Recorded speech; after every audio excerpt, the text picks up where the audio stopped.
एकांत पुनः पधारे हुए सभी महानुभावों का परमादरणीय हेमाराम जी चौधरी साहब की तरफ से मंचासीन अतिथियों का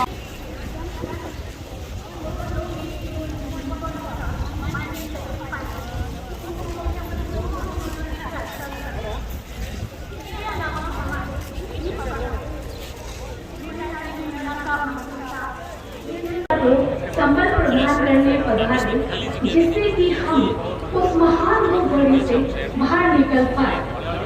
अगर हम बात करें तो मेरे पिताजी इस घटना के बाद बहुत टूट चुके थे, जैसा उनका स्वभाव भी है, पहले से भी रहा है, परंतु इस भगवान के आगे किसी की नहीं चलती है। पर कुछ लोग हमारी जिंदगी में आए और उन्होंने मेरे पिताजी को संबल प्रदान किया। मैं पायलट साहब का अपनी दिल की गहरा करती हूँ। उन्होंने मेरे भाई के बाद 2-3 महीने बाद मेरे पिताजी से मिलने जोधपुर आवास आए और उन्होंने आग्रह किया कि आपको मेरे साथ क्षेत्र में चलना ही पड़ेगा। पर मैं काफी समझाइश के बाद जब पायलट साहब बाढ़ग्रस्त क्षेत्र सांचों के दौरे में गए तो उन्होंने जिद ही पकड़ ली कि मैं तभी उस क्षेत्र में जाऊंगा तब आप साथ चलेंगे। इस तरह पायलट साहब ने 5-6 दिन तक अपने साथ रखा। राजस्थान के वरिष्ठ नेताओं की मीटिंग व भोज का निमंत्रण देने पुनः जोधपुर पधारे और इस प्रकार उन्होंने समय समय पर मेरे पिताजी का मनोबल बढ़ाया व मेरे पिताजी को पुनः प्रधान ऋषिका बानु, प्रधान सिमरथा राम जी का भी मैं तहे दिल से हार्दिक स्वागत आभार व्यक्त करती हूँ। उन्होंने भी मेरे पिताजी 2016 से हर वर्ष वृक्षारोपण का कार्यक्रम उनकी जयंती पर होता है और श्रद्धांजलि कार्यक्रम का आयोजन भी होता रहा है।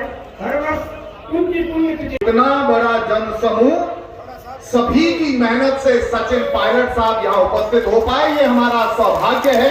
उस वीरेंद्र धाम का उद्घाटन करने के लिए जिसकी विराटता वास्तुकला का नायाब नमूना कहा जा सकता है और संपूर्ण राजस्थान निधाओं के बीच में समाज के पिछड़े तबके के जरूरतमंद प्रतिभाओं को उस बिल्डिंग की कुछ विशेषताएं आपके सामने रखना चाहूंगा। परम सम्मानीय हेमाराम जी साहब ने शहर के इस मुख्य स्थान पर 3.5 बीघा बेशकीमती जमीन को इस ट्रस्ट के नाम अर्पित किया। यह आपका बहुत बड़ा योगदान है।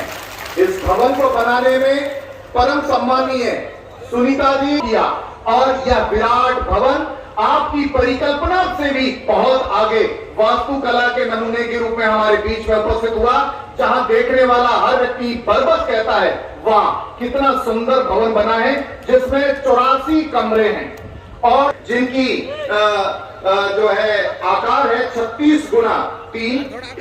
इसी तरह से 48 कक्ष ऐसे हैं जिसमें 2-2 बच्चे रह सकते हैं, यानी 96 बच्चे। तो 108 और 96 204 बच्चों तल है। 5 मंजिला इमारत है।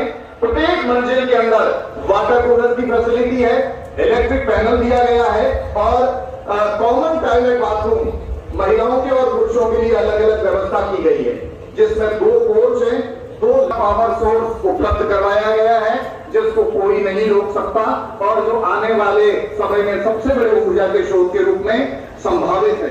वर्षा जल के संग्रहण के लिए रेन वाटर हार्वेस्टिंग की व्यवस्था बहुत अच्छे तरीके से की गई है। प्रकृति द्वारा प्रदान की जाने वाली हर चीज को सहेजने का गुण बच्चा यहीं से सीखेगा। डिजिटल कैमरा गतिविधियों को तुरंत नियंत्रण में कैसे लाया जाए, यह इस कार्य को अंजाम देगा। स्वागत कक्ष, कार्यालय